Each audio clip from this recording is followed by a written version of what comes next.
जी, आज मैं आपको करवाने जा रहा हूँ कैश फ्लो स्टेटमेंट का प्रैक्टिकल क्वेश्चंस। और लगभग इसी प्रकार का क्वेश्चन आपको एग्ज़ाम में भी आता है, तो ध्यान से समझिएगा कि किस तरीके से हम कैश फ्लो स्टेटमेंट बनाते हैं, और एग्ज़ाम में भी आपको इसी प्रकार से इस क्वेश्चन को सॉल्व करके दिखाना है।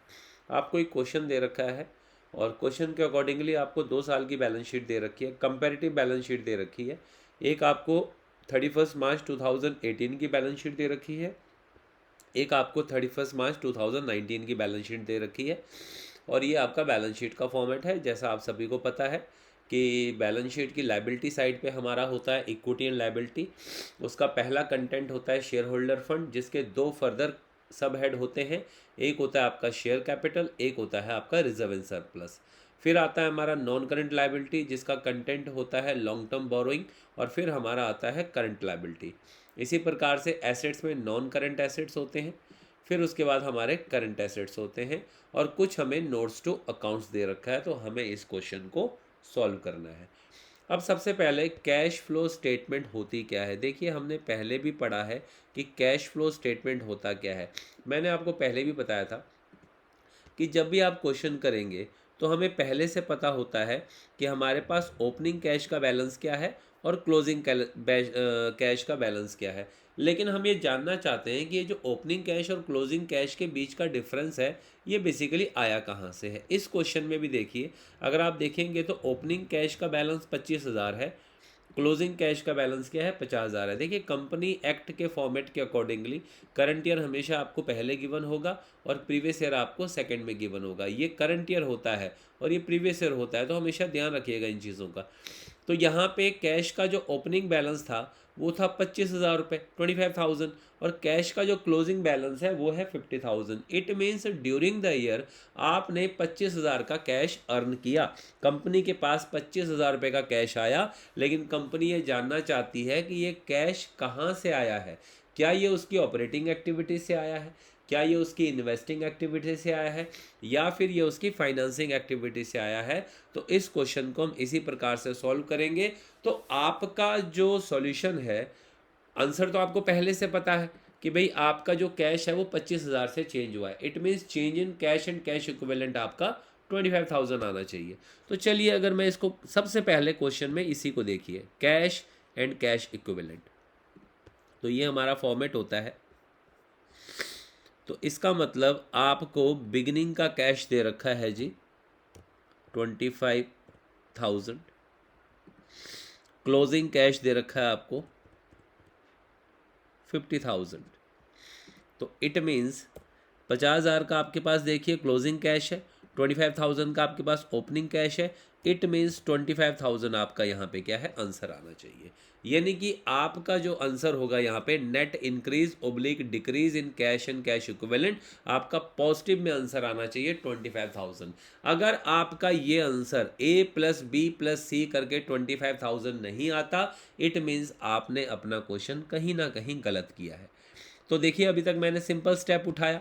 मेरा क्लोजिंग कैश बैलेंस है 50,000, मेरा ओपनिंग कैश बैलेंस है 25,000। 50 और 25 के बीच का डिफरेंस होता है 25,000। ये मैंने यहाँ पे पुट कर दी वैल्यू। उम्मीद करता हूँ आपको ये सिंपल सा स्टेप समझ आ गया होगा। अब आप सबसे पहले देखिए बैलेंस शीट को। किसको देखना है आपको? बैलेंस शीट को देखिए। बैलेंस शीट क्या कहती है? बैलेंस शीट में सबसे पहले है प्रॉपर्टी प्लांट एंड इक्विपमेंट। क्या है? Property plant and equipment. मैंने आप लोगों को बताया कि एसेट्स का एक सिंपल सा नियम होता है। ये जितने भी एसेट्स हैं, इन सब का एक सिंपल सा नियम होता है कि अगर ये बढ़ रहे हैं तो ये हमारे कैश को क्या कर देंगे, कम कर देंगे। और अगर ये घट रहे हैं तो हमारे कैश को क्या है, बढ़ा देंगे। चाहे वो फिक्स एसेट्स हैं, चाहे वो करंट एसेट्स हैं, इनका कैश के ऊपर हमेशा नेगेटिव इम्पैक्ट पड़ता है। सिंपल है ना। आपने अगर एक फर्नीचर खरीदा तो फर्नीचर के खरीदने से कैश कम होगा। आपने फर्नीचर बेचा तो फर्नीचर के बेचने से कैश बढ़ेगा। इट मीन्स जब जब आपका एसेट बढ़ेगा तब तब आपका कैश बैलेंस कम होगा, और जब जब आपका एसेट कम होगा तब तब आपका कैश बैलेंस क्या है, बढ़ जाएगा। ये एसेट्स का सिंपल सा नियम होता है। अब हम इस क्वेश्चन की अगर हम बात करें तो यहाँ पे कौन कौन से एसेट हैं? पहला एसेट है आपका property plant and equipment. Opening में 4,50,000 था और क्लोजिंग में कितने का हो गया? ये 6 लाख का हो गया। हमारा काम है देखना क्या इसके ऊपर कोई एडजस्टमेंट है। डेप्रिसिएशन के अलावा इसके ऊपर कोई भी एडजस्टमेंट नहीं है। और एक चीज़ और याद रखिएगा, कभी भी किसी एसेट्स की या किसी भी लाइबिलिटी की वैल्यू अगर नोट्स टू अकाउंट्स में दे रखी होती है तो हमें नोट्स टू अकाउंट को ही फॉलो करना होता है। बेशक मेरा प्रॉपर्टी प्लांट एंड इक्विपमेंट यहाँ पे ये दे रखा है 450 प्लस 6 लाख, लेकिन क्वेश्चन में इसका नोट्स टू अकाउंट्स दे रखा है, तो मुझे नोट टू अकाउंट क्या करना है? फॉलो करना है। उम्मीद करता हूँ आपको याद रहेगा। तो प्रॉपर्टी प्लांट एंड इक्विपमेंट में मशीन का ओपनिंग बैलेंस है 5,25,000 और क्लोजिंग बैलेंस है 7,37,500। अगर आप यहाँ पे ध्यान से देखेंगे तो आपका एसेट बढ़ रहा है। ओपनिंग में एसेट था 525, क्लोजिंग में एसेट है 7,37,500।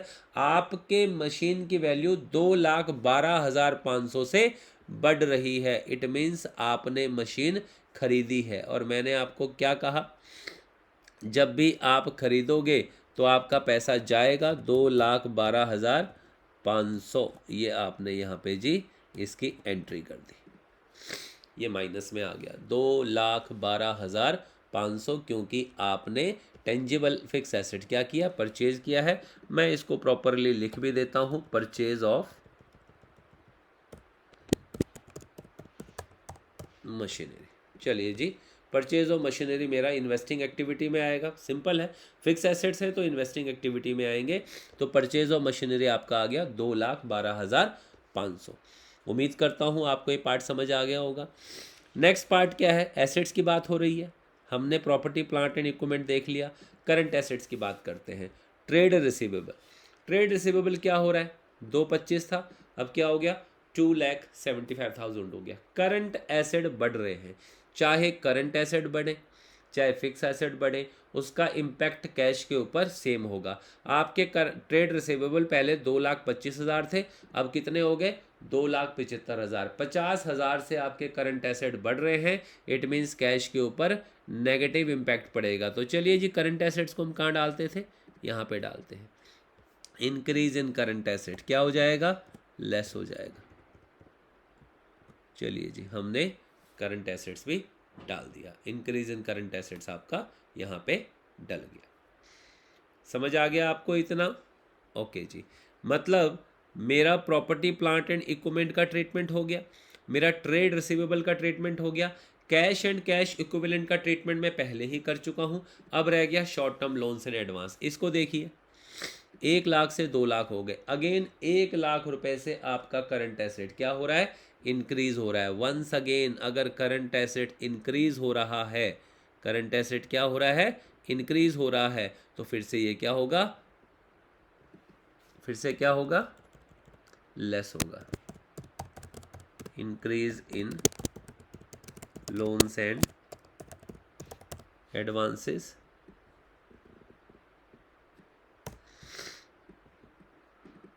कितने से इंक्रीज हो रहा है? ये हमारा 1 लाख रुपए से इंक्रीज हो रहा है।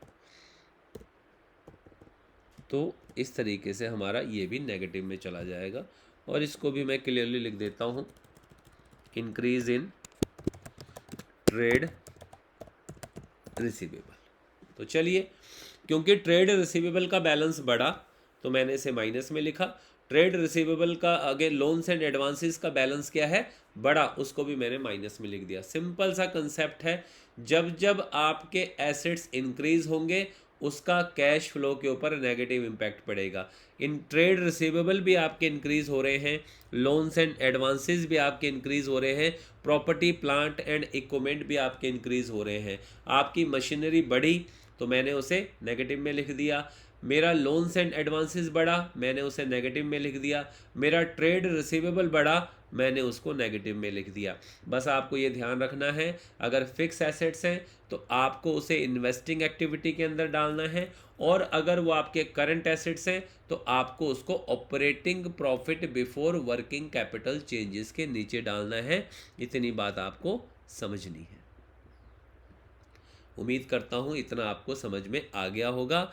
अब देखिए, अगर हम क्वेश्चन की तरफ चलें तो मैं एसेट साइड को कंप्लीटली कर चुका हूँ। एसेट साइड मेरी कंप्लीट हो चुकी है। मैंने प्रॉपर्टी प्लांट एंड इक्विपमेंट का ट्रीटमेंट कर दिया, मैंने करंट एसेट्स में ट्रेड रिसीवेबल का ट्रीटमेंट कर दिया, मैंने कैश एंड कैश इक्विवेलेंट का ट्रीटमेंट कर दिया, मैंने short term loans and advances का भी ट्रीटमेंट कर दिया। तो उम्मीद करता हूँ जी आपको ये वाला पार्ट क्या है समझ में आ गया होगा। अब बढ़ते हैं हम आगे की तरफ। अगर मैं करंट यहाँ से अब हम चलते हैं लायबिलिटी की तरफ, मतलब मैं एसेट्स को सेटअप कर चुका हूँ, अब मुझे लायबिलिटीज़ को ठीक करना है। लेकिन आपको साथ में ध्यान रखना है कि भाई जो आपकी एडजस्टमेंट है वो क्या क्या है। यहाँ पे मेरी दो एडजस्टमेंट है, एक एडजस्टमेंट मेरी प्रपोज डिविडेंड की है और एक एडजस्टमेंट मेरी डिवेंचर्स की है। दो एडजस्टमेंट है मेरी, ठीक है जी। तो चलिए अब मैं अपनी लायबिलिटी साइड शुरू करता हूँ। लायबिलिटी साइड मेरे पास सबसे पहले है शेयर कैपिटल। शेयर कैपिटल के ऊपर कोई एडजस्टमेंट नहीं है और शेयर कैपिटल में कोई चेंज भी नहीं हो रहा। मेरा ओपनिंग बैलेंस भी 5 लाख था, मेरा क्लोजिंग बैलेंस भी क्या है 5 लाख रुपए है। इट मीन शेयर कैपिटल के ऊपर कोई इम्पैक्ट नहीं पड़ा। अब आते हैं रिजर्व एंड सर, मतलब शेयर कैपिटल आपका हो चुका है, इसको हम साइड कर देते हैं, ये हमारा हो चुका है तो इसका कुछ नहीं करना। अब आ गया आपका reserve and surplus. Reserve and surplus में क्या है, रिजर्व एंड सरप्लस का नोट्स दे रखा है नीचे और नोट कहता है कि ओपनिंग में 25,000 का नेगेटिव बैलेंस था और क्लोजिंग में 1 लाख रुपए का पॉजिटिव बैलेंस है। देखिए साल के शुरू में 25,000 का लॉस था और साल के अंत में 1 लाख रुपए का प्रॉफिट है। तो ड्यूरिंग द ईयर आपने कितने पैसे कमाए, आपने पैसे कमाए 1,25,000 रुपए। कंफ्यूज मत होइएगा, साल के शुरू में 25,000 का नेगेटिव बैलेंस है। इट मीन्स पहले आपने 25,000 रुपये कमा के अपने इस नेगेटिव बैलेंस को ख़त्म किया, फिर आपने 1 लाख रुपए और अर्न किए, तभी आप पॉजिटिव में आए। इट मीन्स कि आपका जो टोटल प्रॉफिट है वो हो गया है 1,25,000। ये ना बड़ा सिंपल सा कंसेप्ट होता है। अगर यहाँ पे नेगेटिव दे रखा है तो इसे और इसको ऐड करके, लेकिन माइनस का साइन इग्नोर कीजिएगा, इन दोनों को ऐड करके आपका ड्यूरिंग द ईयर का प्रॉफिट आ जाएगा। अगर मान लीजिए यहाँ पे नेगेटिव 50 होगा, यहाँ पे 1 होगा, it means during the year आपने 150 का प्रॉफिट कमाया। अगर यहाँ पे नेगेटिव 1 लाख होगा और यहाँ पे 1 लाख होगा तो माइनस का साइन इग्नोर करके दोनों को ऐड कर दीजिए, it means during the year आपने 2 लाख का प्रॉफिट कमाया। यहाँ पे माइनस का साइन है 25,000, यहाँ पे 1 लाख है, दोनों को ऐड कर दीजिए माइनस को इग्नोर करके, तो ड्यूरिंग द ईयर का आपका ऑटोमेटिकली प्रॉफिट आ जाएगा 1,25,000 रुपये। तो चलिए ये हम कहाँ भरेंगे, इधर। Net profit of the current year 1,25,000 रुपये। चलिए जी हमने यहाँ पे लिख दिया। क्या इस क्वेश्चन में जनरल रिजर्व है, क्या मुझे कहीं जनरल रिजर्व दे रखा है, कहीं भी मुझे क्वेश्चन में जनरल रिजर्व नहीं दे रखा, तो इसका मतलब इस क्वेश्चन में जनरल रिजर्व का कोई रोल नहीं है, ठीक है। क्या मुझे क्वेश्चन में परपोज डिविडेंड दे रखा है, बिल्कुल जी, चलते हैं। Proposed dividend of 31 March 2019 and 31 March 2018 is 75,000 and 50,000। मतलब इस साल का डिविडेंड है 75,000 और पिछले साल का डिविडेंड है 50,000। मैं कैश फ्लो स्टेटमेंट कर रहा हूं, मैं कौन सा डिविडेंड दूंगा, मैं पिछले साल वाला डिविडेंड इस साल पे करूंगा। ऐसा नहीं है कि इस साल वाला डिविडेंड इस साल पे करूंगा, जो प्रीवियस ईयर का डिविडेंड है वो मैं इस साल पे करूंगा। इट मीन्स पिछले साल का डिविडेंड है 50,000 और इस साल का डिविडेंड है 75,000। तो लास्ट ईयर का जो डिविडेंड है मैं अपने कैश फ्लो स्टेटमेंट में क्या कर दूंगा, ऐड कर दूंगा। तो proposed dividend of previous year कितना है, ये 50,000, ये आ गया। क्या क्वेश्चन में कोई इंटरिम डिविडेंड है, नहीं जी, क्वेश्चन में कोई भी इंटरिम डिविडेंड नहीं है। क्या क्वेश्चन में कोई एक्स्ट्रा ऑर्डिनरी आइटम है, नहीं जी, क्वेश्चन में कोई एक्स्ट्रा ऑर्डिनरी आइटम नहीं है। क्या क्वेश्चन में कोई रिफंड ऑफ टैक्स है, नहीं, क्वेश्चन में कोई रिफंड ऑफ टैक्स नहीं है। क्या कोई एक्स्ट्रा ऑर्डिनरी आइटम क्रेडिट है, नहीं जी, कोई भी एक्स्ट्रा ऑर्डिनरी आइटम क्रेडिट नहीं है। क्या क्वेश्चन में प्रोविजन फॉर टैक्सेस है, हाँ जी, हमको नजर आया था प्रोविजन फॉर टैक्सेस। देखिए मैं नोट्स टू अकाउंट्स को अब डील कर रहा हूँ। सबसे पहले देखिए मैंने शेयर कैपिटल को डील कर दिया, अब मैं रिजर्व एंड सरप्लस को डील कर रहा हूँ। इट मीन्स प्रॉफिट के सारे कंपोनेंट, प्रॉफिट के कौन कौन से कंपोनेंट होते हैं, ट्रांसफर टू जनरल रिजर्व होता है, प्रपोज डिविडेंड होता है, इंटरिम डिविडेंड होता है एंड प्रोविजन फॉर टैक्सेशन होता है। तो आपको सीक्वेंस में ही चलना है। मैंने शेयर कैपिटल का ट्रीटमेंट कर दिया, अब मैं रिजर्व एंड सरप्लस के सारे कंटेंट के ट्रीटमेंट करूंगा। तो चलिए जी, रिजर्व एंड सरप्लस में प्रॉफिट हम ले चुके हैं, उसके अलावा हम प्रपोज डिविडेंड का ट्रीटमेंट कर चुके हैं। अब आ गया आपका provision for taxation. Provision for taxation, opening balance है 75,000। ओपनिंग बैलेंस मतलब पिछले साल का बैलेंस, और इस साल का बैलेंस कितना है 1,25,000। तो देखिए, जब आपको टैक्स का सिर्फ ओपनिंग बैलेंस और क्लोजिंग बैलेंस दे रखा हो, इट मीन्स ये टैक्स आपको क्या करना है, पे करना है, और इस टैक्स का आपको क्या बनाना है, प्रोविजन बनाना है। ये पेड टैक्स है और ये प्रोविजन टैक्स है। तो आपकी ऑपरेटिंग एक्टिविटी में दो पार्ट होते हैं टैक्स के, एक होता है प्रोविजन और एक होता है आपका इनकम टैक्स पेड। क्या बताया मैंने आपको कि एक होता है आपका प्रोविजन फॉर टैक्सेस और एक होता है आपका इनकम टैक्स पेड। तो हमने क्या करना है, ये जो करंट ईयर है, करंट ईयर 1,25,000, ये मेरा प्रोविजन है और ये जो है मेरा पेड टैक्स है। तो चलिए फॉर्मेट में क्या करेंगे हम, प्रोविजन फॉर टैक्सेशन, हम लोग प्रोविजन फॉर टैक्सेशन ले लेंगे 1,25,000, और ये जो इनकम टैक्स पेड है, इनकम टैक्स पेड हमारा उस क्वेश्चन के अकॉर्डिंगली कितना था, 50,000।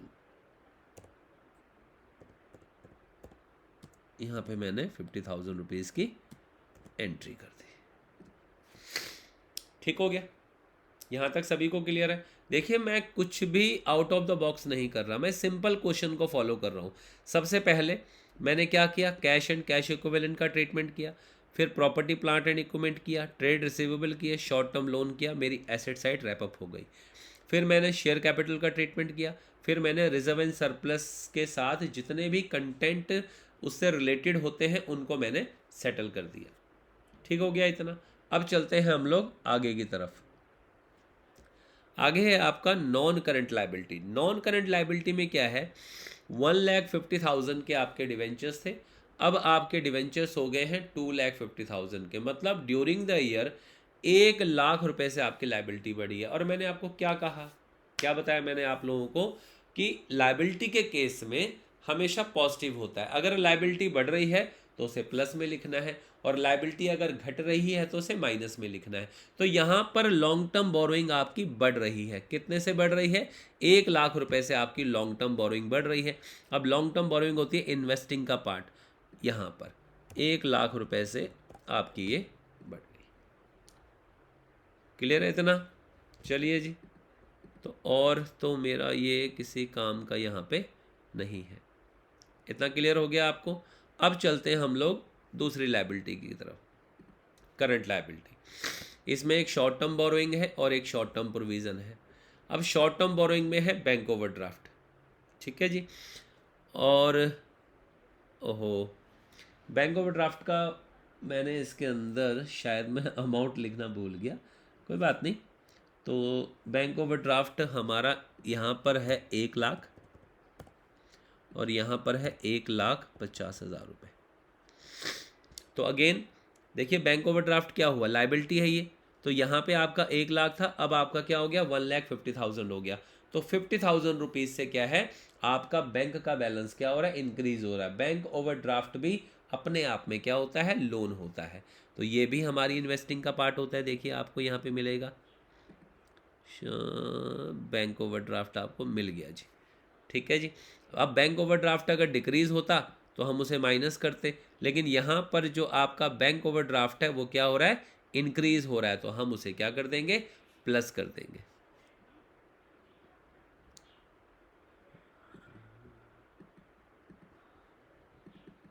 यहाँ पे मेरा बैंक ओवरड्राफ्ट हो रहा है increase, increase in bank overdraft. तो 50,000 रुपीज़ हमने क्या कर दिया, अपना बैंक ओवरड्राफ्ट को जोड़ दिया। क्लियर हो गया इतना। क्वेश्चन में देखिए, अगेन मैं बता रहा हूँ आपको, शेयर कैपिटल का ट्रीटमेंट हो चुका है, रिजर्व एंड सरप्लस का ट्रीटमेंट हो चुका है, लॉन्ग टर्म बोरोइंग का ट्रीटमेंट हो चुका है, शॉर्ट टर्म बोरोइंग का ट्रीटमेंट हो गया और शॉर्ट टर्म प्रोविजन का ट्रीटमेंट हो गया। अभी जो बोरोइंग है ना, इस बोरोइंग के ऊपर एक एडजस्टमेंट थी इंटरेस्ट ऑन डिवेंचर की। कि आपका जो 1 लाख, अब देखो वो कहता है कि आपके डिवेंचर इशू है 150 से 250 हो गए, ये जो 1 लाख रुपए के डिवेंचर हैं ये 31 मार्च 2019 को इशू है। देखिए आपका साल 2 साल दे रखे हैं, एक दे रखा आपको 2018, एक दे रखा आपको 2019। अब वो कह रहा है कि जो डिवेंचर है वो लास्ट डेट को इशू हुए, तो अगर डिवेंचर लास्ट डेट को इशू हुए हैं तो इट मीन्स जो इंटरेस्ट है वो इस बैलेंस के ऊपर मिलेगा, 150 के ऊपर मिलेगा, क्योंकि ये तो लास्ट डेट को इशू होकर आपके 250 हुए। इसका मतलब पूरे साल आपके डिवेंचर 150 थे, लास्ट में जाके 250 हो गए, तो इंटरेस्ट ऑन डिवेंचर इस 150 के ऊपर लगेगा। तो 150 का 10% कितना होता है, 15,000 इंटरेस्ट ऑन डिवेंचर। और आपको याद होगा इंटरेस्ट ऑन डिवेंचर कहाँ आता है जी, ये देखिए non cash and non operating item में हमारा आता है इंटरेस्ट ऑन डिवेंचर, कितना, 15,000 रुपये। और इसके दो इफेक्ट पड़ते हैं, यहाँ ये ऐड होता है और फाइनेंसिंग एक्टिविटी में ये क्या होता है, लेस होता है। यहाँ पे ये हो गया लेस, यहाँ पे हमने इसको क्या कर दिया जी, लेस कर दिया। क्लियर है इतना। अब आगे आते हैं, और कुछ बचा हुआ है। हाँ जी, एक छोटी सी एडजस्टमेंट रहेगी डेप्रिसिएशन की। ओपनिंग में डेप्रिसिएशन 75,000 थी, क्लोजिंग में ये हो गई 1,37,500। तो मतलब ड्यूरिंग द ईयर आपकी जो डेप्रिसिएशन है वो लग रही है 62,500 की। तो डेप्रिसिएशन एक नॉन कैश आइटम होती है, तो नॉन कैश आइटम कहाँ आती है, यहाँ पे 62,500। बस जी, कोई फिक्स एसेट्स के ऊपर अब आपको लॉस नहीं है। तो ये जो बॉक्सेस हैं ये फ़िलहाल मेरे किसी काम के नहीं हैं, तो इनको हम हटा देते हैं। Assets, profit on sale of investment, rent received, dividend received, हमारे पास कुछ नहीं है, तो इनको हम हटा देते हैं। तो यहाँ पे नेट प्रॉफिट बिफोर एक्स्ट्राऑर्डिनरी, अब हम अपना टेबल कंप्लीट करते हैं। ये अमाउंट आ जाएगी आपकी 3 लाख।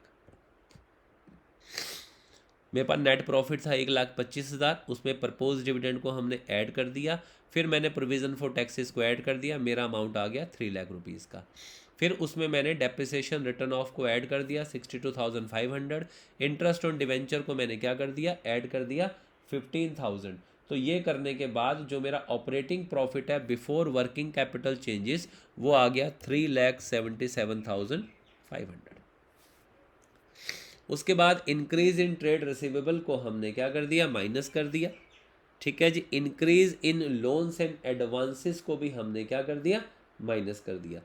ओके, उसके बाद डिक्रीज इन करंट एसेट, देखिए मेरे पास कोई है नहीं, तो मैं इसको यहाँ से हटा देता हूँ।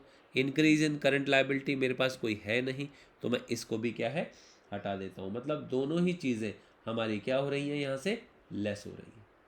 यहाँ तक क्लियर है आपको। तो मेरा कैश जनरेटेड फ्रॉम ऑपरेशंस आ जाएगा, कैश जनरेटेड फ्रॉम ऑपरेशन आ जाएगा यहाँ पे 2,27,500।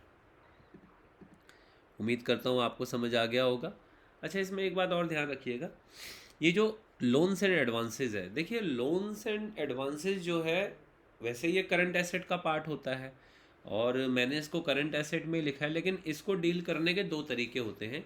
आप इसे करंट एसेट में भी लिख सकते हैं, आप इसे इन्वेस्टिंग एक्टिविटी में भी लिख सकते हैं, क्योंकि जब आप किसी को लोन्स एंड एडवांस देते हैं तो ये इन्वेस्टिंग एक्टिविटी का भी पार्ट माना जा सकता है। तो अगर आप इसको इन्वेस्टिंग एक्टिविटी में भी डाल देंगे तो भी कोई फ़र्क नहीं पड़ेगा, तब भी आंसर सेम आएगा। सिर्फ इतना फ़र्क पड़ेगा कि ऑपरेटिंग का आंसर अलग हो सकता है, इन्वेस्टिंग का आंसर अलग हो सकता है। तो लोन्स एंड एडवांसेस को आप इन्वेस्टिंग एक्टिविटी में भी डाल सकते हैं। मैंने यहाँ पे डाल दिया इसको वर्किंग कैपिटल के अंदर, बट आप भी प्रेफर कीजिएगा कि इसको इन्वेस्टिंग एक्टिविटी में डाल दीजिएगा। चलिए, अब तो डाल दिया, कोई बात नहीं। तो 2,27,500 मेरा कैश जनरेटेड फ्रॉम ऑपरेशंस आ गया। इसमें से हम क्या पे करेंगे, इसमें से हम ये 50,000 रुपीज़ का टैक्स पे कर देंगे। इट मीन्स कि 2,27,500 में से जब आप ये 50,000 रुपीज़ का टैक्स पे कर दोगे तो आपका आंसर आ जाएगा 1,77,500।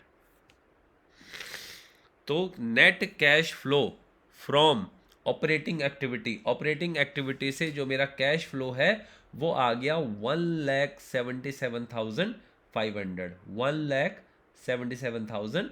500, ये मेरा आ गया है net cash flow from operating activity.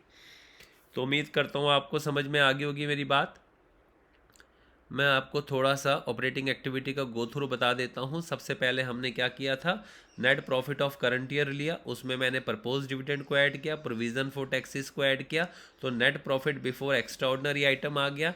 फिर मैंने उसमें डेप्रिसिएशन रिटर्न ऑफ को ऐड किया, इंटरेस्ट ऑन डिवेंचर को ऐड किया, तो मेरा operating profit before working capital changes आ गया। उसमें मैंने ट्रेड रिसीवेबल को 50,000 को लेस कर दिया, increase in loans and advances को लेस कर दिया, तो मेरा 2,27,500 आ गया। और फिर मैंने इनकम टैक्स पेड उसमें से माइनस कर दिया। अच्छा, यहाँ पे मैंने छोटी सी मिस्टेक कर दी, जो इनकम टैक्स पेड है, तो क्वेश्चन में इनकम टैक्स पेड आपका कितना है ये मुझे चेक करना पड़ेगा।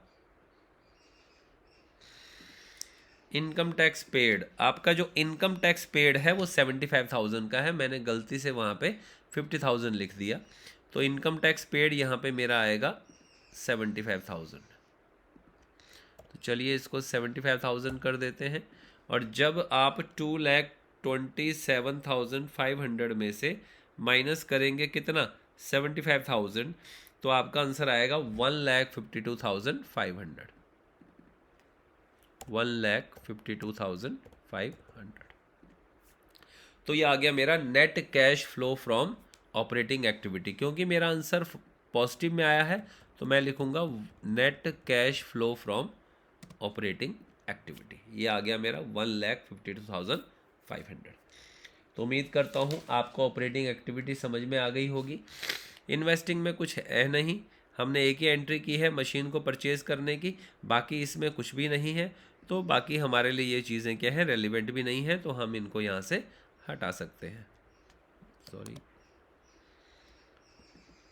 चलिए इनको हमने यहाँ से हटा दिया।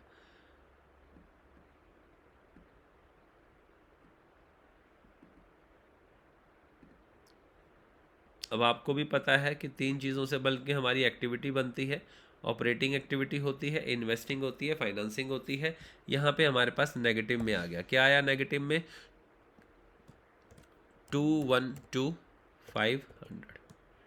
लीजिए ये आ गया मेरा इन्वेस्टिंग एक्टिविटी। तो इन्वेस्टिंग एक्टिविटी में मेरा आ गया 2,12,500। देखिए क्या फ़र्क होगा, मैंने आपको कहा कि ये जो लोन्स एंड एडवांसेस है, ये 1,00,000 रुपीज़ मैंने इसको करंट एसेट का पार्ट मान लिया। तो अगर मैं इसको करंट एसेट का पार्ट ना मानता तो यहाँ पे मेरा आंसर आता 3,27,500 और यहाँ पे मेरा आंसर आता कितना, 3,12,500। मतलब यहाँ पर 1,00,000 का बैलेंस क्या हो जाता, कम हो जाता, और यहाँ पर 1,00,000 का बैलेंस क्या है, बढ़ जाता। तो दोनों ही मेथड ठीक है, लोन्स एंड एडवांसेस को वहाँ भी रखा जा सकता है और इन्वेस्टिंग में भी रखा जा सकता है। आप इन्वेस्टिंग में रखना प्रेफर कीजिएगा। अब आते हैं जी हम फाइनेंसिंग एक्टिविटी की तरफ। फाइनेंसिंग एक्टिविटी में देखिए शेयर्स तो नहीं थे, लेकिन शेयर्स के ऊपर तो कोई इम्पैक्ट नहीं पड़ा था, लेकिन डिवेंचर हमने इशू किए थे कितने के, 1,00,000 रुपए के। और उसके अलावा एक 50,000 रुपीज़ का हमारा ओवरड्राफ्ट था, तो 50,000 रुपीज़ का ओवरड्राफ्ट भी हमने बढ़ाया था, तो हमारे पास पैसे आए थे। डिविडेंड, देखिए आपने कोई इंटरिम डिविडेंड तो क्वेश्चन में पे नहीं किया, लेकिन क्वेश्चन में प्रपोज डिविडेंड है प्रीवियस ईयर का। प्रीवियस ईयर का प्रपोज डिविडेंड कितना था, 50,000 रुपये का प्रपोज डिविडेंड था क्वेश्चन में, लेकिन वो प्रपोज डिविडेंड आपने क्या किया, पे किया है। तो जब कोई चीज़ पे करोगे तो वो क्या हो जाएगा, माइनस हो जाएगा। तो 50,000 का प्रपोज डिविडेंड आपने पे किया। इंटरेस्ट ऑन डिवेंचर आपने क्या है, पे किया। उसके अलावा आपने कोई भी एक्टिविटी नहीं की। तो चलिए जी, तो इसके अकॉर्डिंगली अब हमारे पास कितना बैलेंस बचा, 1,00,000, 1,50,000, 150 में से 50 चला गया तो बच गया 1,00,000 रुपीज़, और 15,000 चला गया तो ये बच गया आपके पास 85,000। ओके, चलिए जी, अब ये देखिए आपके पास यहाँ पर 1,52,500 है। क्या है, 1,52,500, ये आपका ऑपरेटिंग एक्टिविटी से आया। 2,12,500 का नेगेटिव बैलेंस आपका इन्वेस्टिंग एक्टिविटी से आया। और 85,000 का पॉजिटिव बैलेंस आपका कहाँ से आया, आपका फाइनेंसिंग एक्टिविटी से आया। तो यानी कि दो एक्टिविटीज़ का बैलेंस पॉजिटिव है, तो 1,52,500 और 85,000, ये होता है मेरा 2,37,500। और जब मैं उसमें से ये 212,500 माइनस करूँगा तो आपका आंसर आता है 25,000। मेरी बात समझ में आई? ये है आपका 1,25,500, ठीक है जी। ये है आपका 2,12,500 नेगेटिव में, और ये है जी आपका 85,000 पॉजिटिव में। तो 1,52,500 में ऐड करेंगे 85,000 और उसमें से लेस करेंगे 2,12,500, तो आपका आंसर आ जाएगा 25,000। तो ये था जी आपका कैश फ्लो स्टेटमेंट। सिंपली देखिए, मैंने आपको सिंपलेस्ट वे से बताने की कोशिश की है। आप लोगों को एक एक एक्टिविटी करने की ज़रूरत नहीं है, आप एक साथ क्वेश्चन कीजिए। जो वैल्यूज़ दे रखी हैं, इन्वेस्टिंग की वैल्यूज़ को इन्वेस्टिंग में प्लेस कीजिए, फाइनेंसिंग की वैल्यू को फाइनेंसिंग में प्लेस कीजिए, और ऑपरेटिंग की वैल्यूज़ को ऑपरेटिंग में प्लेस कीजिए, और क्वेश्चन को साथ साथ करते रहिए। ऐसा नहीं है कि आप पहले अलग से ऑपरेटिंग एक्टिविटी बनाओ, फिर अलग से आप इन्वेस्टिंग एक्टिविटी बनाओ, फिर अलग से आप फाइनेंसिंग एक्टिविटी बनाओ। क्योंकि अगर आप इस तरीके से क्वेश्चन करोगे, अलग अलग एक्टिविटीज़ बनाओगे, तो कन्फ्यूज़न भी ज़्यादा होगी, और सेकेंडली आपका टाइम भी उसमें बहुत ज़्यादा कंज्यूम होगा। लेकिन आप क्वेश्चन के एसेट साइड से क्वेश्चन को करना शुरू कीजिए। एसेट साइड्स का जो ऑपरेटिंग का पार्ट है उसे ऑपरेटिंग में डालिए, जो इन्वेस्टिंग का पार्ट है उसको इन्वेस्टिंग में डालिए। जो लाइबिलिटी है, लाइबिलिटी का एक पार्ट ऑपरेटिंग में आएगा, एक पार्ट किसके अंदर आएगा, फाइनेंसिंग के अंदर आएगा। तो जो जो जहाँ की वैल्यू है उसको वहाँ से प्लेस कीजिए, ऑटोमेटिकली आपका जो क्वेश्चन है वो एंड में सॉल्व हो जाएगा। आपको बस ये ध्यान रखना है, कुछ बेसिक चीज़ें आपको क्या ध्यान रखनी है, कि जो इन्वेस्टिंग एक्टिविटी है उसके अंदर सिर्फ एसेट्स आते हैं और एसेट्स पे होने वाले इनकम आती है। जो फाइनेंसिंग एक्टिविटी है उसके अंदर सिर्फ लाइबिलिटीज़ आती हैं और लाइबिलिटीज़ के ऊपर होने वाले एक्सपेंस होते हैं। जो ऑपरेटिंग एक्टिविटी है उसके अंदर एक्स्ट्राऑर्डिनरी प्रॉफिट आता है, प्रॉफिट के कंपोनेंट आते हैं, वर्किंग कैपिटल आता है, नॉन कैश आइटम्स आती हैं, नॉन ऑपरेटिंग आइटम्स आती हैं, और नॉन ऑपरेटिंग इनकम आती है। इन चीज़ों को कंसोलिडेट करके हमारा कैश फ्लो स्टेटमेंट बन जाता है। तो मैं उम्मीद करता हूँ आपको समझ में आ गया होगा। कोई भी आपको डाउट हो, आप कभी भी मुझसे इस टॉपिक पे पूछ सकते हैं। मैं आप लोगों को एक बार फिर से रिवाइज करा दूंगा। नेक्स्ट क्लास में मैं आपको एक दो क्वेश्चन और कराऊंगा ताकि आपकी रिवीजन और अच्छे तरीके से हो सके। इन द मीन टाइम आप इसको रिवाइज कर लीजिएगा। Thank you so much.